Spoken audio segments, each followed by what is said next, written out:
विठ्ठल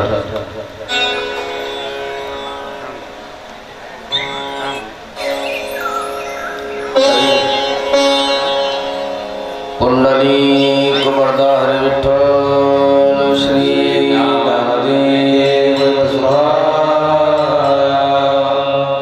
हरिनाथ भगवान ज्ञानेश्वर महाराज की जय। जगद्गुरु श्री तुकाराम महाराज की जय। सद्गुरुदेव महाराज की जय।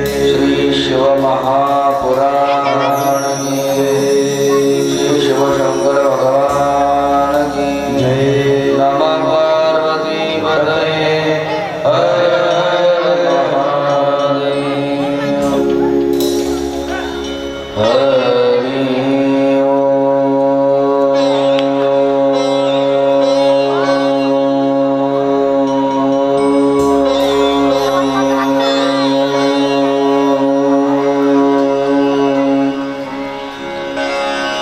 ध्येयं सदा परिभवग्नमभीष्टदोहम् तीर्थास्पदं शिवविरिञ्चिनुतं शरण्यम् धृत्यार्तिहं प्रणतपालभवाब्धिपोतम् वन्दे महापुरुषते चरणारविन्दम्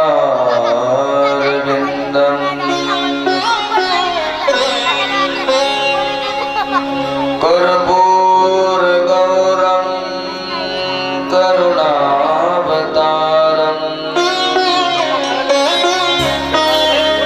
संसारसारं भुजगेन्द्रहारम्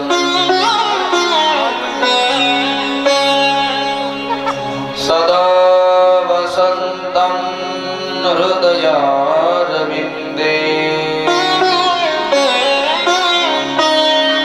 भवं भवानी सहितं नमामि।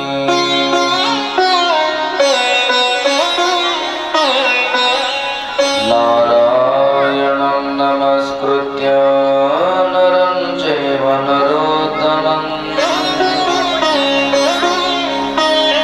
देवीं सरस्वतीं व्यासं ततो जयमुदीरये। गङ्गातरङ्गरमणीयजटाकलापम् गौरी निरन्तरविभूषितवामभागम् नारायण प्रियमनङ्गमदापहारम् वाराणसीपुरपतिं भज विश्वनाथम् अलङ्कापुरी रम्यसिंहासनस्थम् पदाम्बुजतेजस्फुरद्दिक्प्रदेशम् विधीन्द्रादिदेवैः सदा स्तूयमानम् समाधिस्थमूर्तिं भजे ज्ञानदेवम्। बोले श्री शिव महापुराण की जय। नमः पार्वती पतये हर हर महादेव।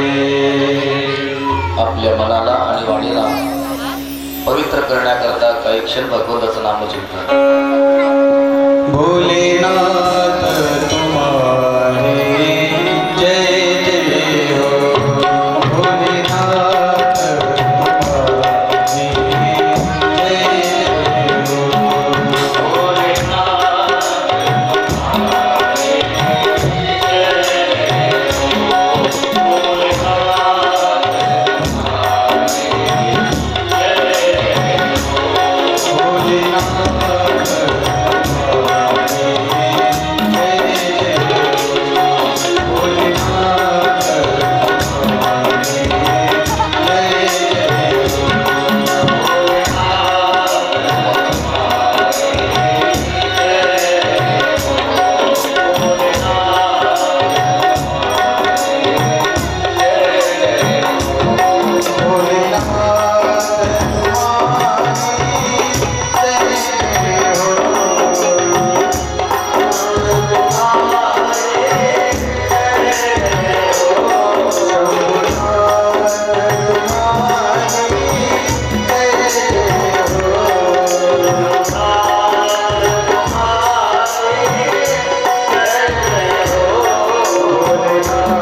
शिवस्वरूप असणारी शिवमहापुराण कथा भगवंताच्या कृपेने साधू संतांच्या आशीर्वादाने प्रारंभ झाली. वैकुंठवासी हरिभक्तीपरण निंबा गोपजी पवार, कैलासवासी अंजनाबाई निंबा पवार, कैलासवासी नाना निंबा पवार, स्वर्गीय कुमारी रेखाबाई परमेश्वर पवार, स्वर्गीय कुमारी राधाबाई भरत अहिरे यांच्या पुण्यस्मरणाच्या निमित्ताने आणि गुढीपाडव्याच्या निमित्ताने प्रारंभ झालेली ही शिवमहापुराण कथा या कथा मंदाकिनीमध्ये आपण अवगाहन करत असताना चतुर्थ दिवसामध्ये आपण प्रवेश करत आहोत. काल आपण श्रवण केलं की सती माता जेव्हा वडिलांच्या यज्ञामध्ये भस्म झाल्या, नारदजींनी भगवंताला निरोप पोचवला आणि महेश्वर भगवंताने जटा उचलून वीरभद्राला प्रकट केलं आणि सांगितलं दक्षम सयज्ञम जही, हरिद्वार मध्ये जाऊन यज्ञासह दक्षाचा विध्वंस करून टाक. वीरभद्रा करता विस्तीर्ण मोठ्या दिव्य आकाराचा रथ दिला. शिव महापुराणामध्ये वर्णन आहे, हा जो वीरभद्राचा रथ होता हा 8 लाख विस्तीर्ण होता. लांबीने आणि रुंदीने 8 लाख हाताने एक हात जर एवढा पकडला असे 8 लाख हात चौकोनी असा रथ होता. 10,000 सिंह याला जुंपलेले होते. विचार करा तू केवढा रथ मोठा असेल. आपल्या कल्पनेच्या बाहेर आहे. जिथे आपली शक्ती संपत्ती तिथून पुढे देवांची शक्ती सुरू होते. मी म्हणतो शक्ती संपण्यापेक्षा आपली कल्पना शक्ती, आपण कल्पनाही जरी तिथे करू शकत नाही, कल्पना शक्ती सुद्धा जिथे आपली संपत्ती तिथून पुढे भगवंताची दिव्य शक्ती प्रारंभ होत असते. दक्षाला मरावं लागलं का? अपूज्या यत्र पूज्यन्ते पूजनीयो न पूज्यते तत्र त्रीणि भविष्यन्ति दारिद्र्यं मरणं भयम्. जे पूजा करण्यास योग्य नाही तिथे ज्यांची पूजा केली जाते आणि जे पूजा करण्यास योग्य आहे तिथे त्यांची पूजा केली जात नाही, अशा ठिकाणी 3 गोष्टी प्राप्त होत असतात. एक तर दारिद्र्य प्राप्त होतं, एक तर मरण प्राप्त होतं, नाहीतर भय प्राप्त होतं. म्हणून पूज्य मनुष्याची पूजा करावी आणि जो पूजा करण्यास योग्य नाही त्याची पूजा करू नये, नाहीतर दारिद्र्य, मृत्यू आणि भयाला सामोरं जावं लागतं. भगवान महादेव पूजा करण्यास योग्य, त्यांना दक्ष प्रजापतीच्या यज्ञामध्ये कुठेही स्थान नाही. जो पूजनीय आहे त्यांची पूजा जर नाही केली तर हीच परिस्थिती निर्माण होते. ते वीरभद्र जेव्हा आले तेव्हा भगवान विष्णूचा धावा दक्ष प्रजापतीने केला आणि भगवान विष्णू वीरभद्रासमोर उभे राहिले. वीरभद्र आणि भगवान विष्णूचं युद्ध झालं. शेवटी वीरभद्राद्वारे भगवान विष्णू पराजित होता. इथं नारदजींनी प्रश्न केला, महाराज ज्या यज्ञामध्ये भगवान महादेवांना स्थान नाहीये त्या यज्ञामध्ये भगवान विष्णू का गेले होते? शिवद्रोही दक्ष प्रजापती शिवाचा द्वेष करण्याच्या हेतूनेच तो यज्ञ आरंभ केला होता. हे भगवान विष्णूंना जर माहिती होतं तर का ते गेले? तर म्हटले, एकदा दधीची ऋषीने त्या भगवान विष्णूला शाप दिला, हे विष्णू एक दिवस असा येईल की शिवद्रोह्याच्या यज्ञामध्ये तुला सहभाग घ्यावा लागेल आणि वीरभद्राबरोबर युद्ध करून वीरभद्राबरोबर युद्धामध्ये पराजित व्हावं लागेल. याची कथा अशी आहे, एक क्षुव नावाचा राजा होता आणि दधीचे नावाचे ऋषी. या दोघांमध्ये भांडण झालं, युद्ध विकोपाला गेलं.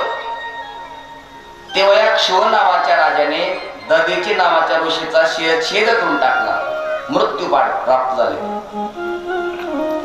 पण दैत्य गुरु शुक्राचार्यांनी संजीवनी मंत्राचा उपयोग करून या दधीची ऋषींना जिवंत केलं. दधीची ऋषींनी भगवान शिवजींची आराधना केली आणि घनघोर तपश्चर्या करून भगवान महादेवाला प्रसन्न करून देवाकडे वरदान मागितलं. देव देव महादेव मह्यम देहि वरत्रयम् वज्रस्थितमवध्यम् अदिनत्वं हि सर्वतः. महादेवाकडे 3 वरदान मागितले. महाराज, माझं शरीर हे वज्रासारखं व्हावं. दुसरं, माझा कोणीही वध करू नये. आणि तिसरं, माझं दारिद्र्य नष्ट व्हावं, मी कधीही दीन होऊ नये. भगवान महादेवाने दधीची ऋषींना वरदान देऊन टाकले. आता शरीर वज्रासारखं झालंय, त्यामुळे आपण मरणार नाही. भगवान महादेवाचा आशीर्वाद आहे. म्हणून दधीची ऋषी आपल्या मृत्यूचा बदला घेण्याकरता, युद्धाचा बदला घेण्याकरता, अपमानाचा बदला घेण्याकरता क्षुवराज्याबरोबर युद्ध करण्याकरता आले. क्षुवराज्याचं दधीची ऋषीचं घनघोर युद्ध झालं. तेव्हा दधीची ऋषीने क्षुव नावाच्या राजाला हरवून टाकलं. क्षुवराजा तप करण्याकरता गेला आणि त्याने भगवान विष्णूची घनघोर तपश्चर्या केली. आणि तपाअंती भगवान विष्णू प्रगट झाले. वरंगुही, माग तुला काय मागायचे. म्हणे महाराज, दधीची ऋषी माझ्या पुढे नतमस्तक झाले पाहिजे असं काहीतरी करा. तथास्तु. आणि जेव्हा युद्ध करण्याकरता आले, भगवान विष्णू प्रगट झाले आणि दधीची ऋषींना भयभीत करण्याकरता त्यांनी ब्रह्मांड दाखवलं, विश्वरूप दाखवलं.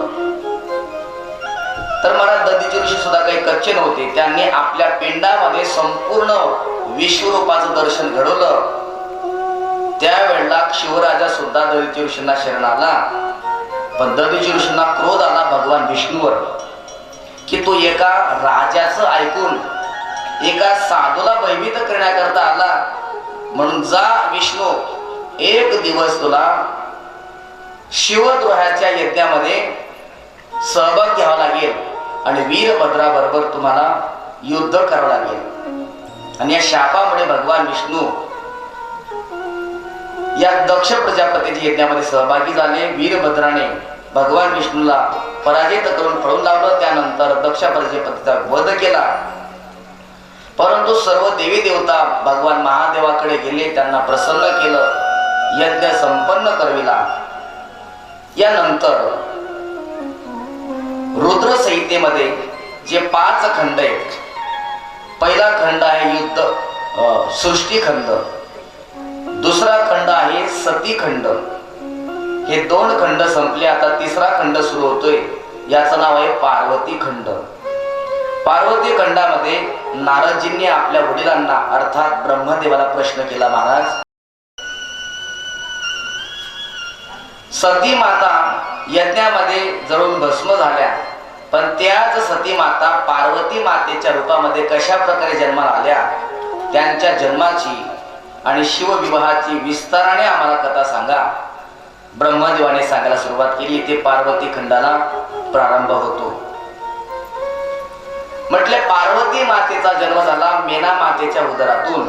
म्हणून सर्वप्रथम मेना मातेचं चरित्र सांगण्याकरता ब्रह्मदेव तयार होता. कश्यप नावाचे ऋषी, त्यांची अदिती नावाची पत्नी, त्या पत्नीची मुलगी होती स्वधा, जी पितरांना दिली होती. तर पितरांपासून त्या अदितीला, स्वधाला मेना, धन्या आणि कलावती अशा 3 मुली झाल्या. या 3 मुलींचं जो नाव घेतो त्याच्या जीवनातील सर्व पाप जळून भस्मसात होतात. म्हणून एकदा माझ्या पाठीमागे या दिव्य, प्रभाववान आणि तपस्विनी असलेल्या 3 मुलींचं नामस्मरण करूया. मेना, धन्या, कलावती. या 3घांचं नामस्मरण केलं, आपलं पाप संपलं. आता इथून पुढे पाप करायचं नाही, नाहीतर मागचं बेरजे सहप्राप्त होईल. लक्षात ठेवायचं. एवढ्या हा पुण्यवान आहेत की यांचं नुसतं नामस्मरण केलं, नुसतं नाव घेतलं तर जीवनातली पाप नष्ट होतात. एवढ्या हा तिघ पुण्य आहेत. एक तर या तिघ मुली कोण कोण? मेना, धन्या आणि कलावती. या तिघ मुली भगवान विष्णूच्या दर्शनाकरता जात असताना वैकुंठामध्ये जात असताना सनकादिकांची भेट झाली. पण सनकादिकांचं दर्शन होऊन सुद्धा या उठून उभ्या राहिल्या नाही, नमस्कार केला नाही, वंदन केलं नाही. त्यामुळे सनकादिक महर्षी नाराज झाले, क्रोधित झाले. अरे साधूला पाहून जर साधूचा अवमान करत असाल तर आता यांना शिक्षा दिली पाहिजे. आणि जर शिक्षा दिली नाही तर इथून पुढे अशीच परंपरा चालू होईल. म्हटले कोणी या आणि साधूचा अपमान करा, कोणी या आणि साधूचा अपमान करा. त्यामुळे सनकादिकांनी या तिघ मुलींना शाप दिला की तुम्हाला मनुष्याची पत्नी व्हावी लागेल.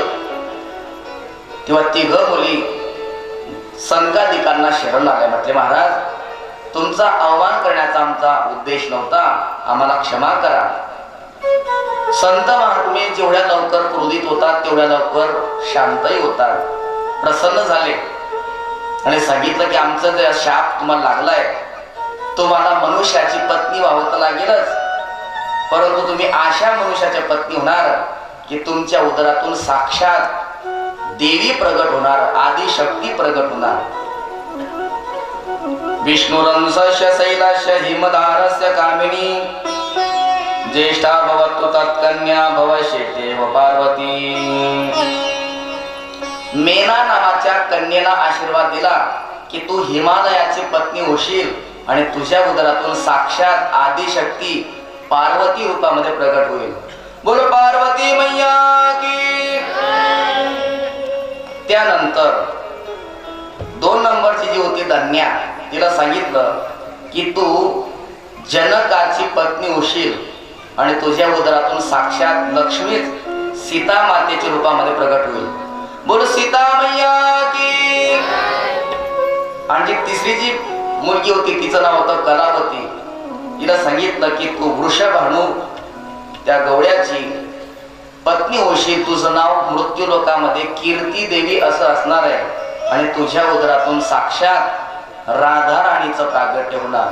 बोल राधा राणी सरकार की. तर या सनकादिकांच्या शापामुळे मेना नावाची मुलगी पर्वतराज हिमालयाची पत्नी झाली. दोघही दाम्पत्यांचा विवाह झाल्यानंतर त्यांनी आदिशक्ती आपल्या उदरातून प्रगट व्हावी याच्याकरता घनघोर तपश्चर्या केली.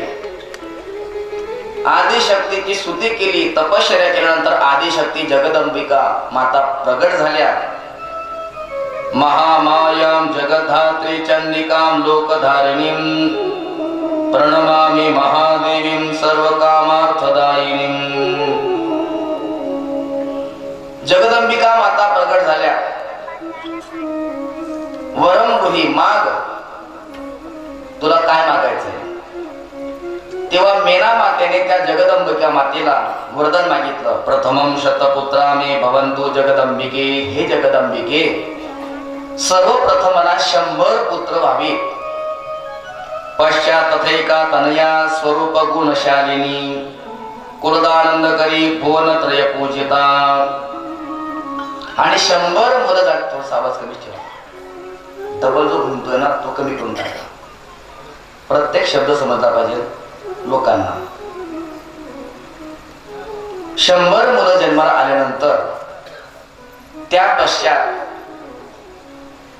भुवन त्रयांना पूजनीय असणारी, कुलाचा आनंद उत्कर्ष वाढवणारी, रूप आणि गुणाने शालीन असणारी एक मुलगी मला व्हावी आणि तुमच्यासारखी मुलगी मला प्राप्त व्हावी. जगदंबिका माता म्हणतात की माझ्यासारखी मुलगी मी दुसरं कोण शोधणार?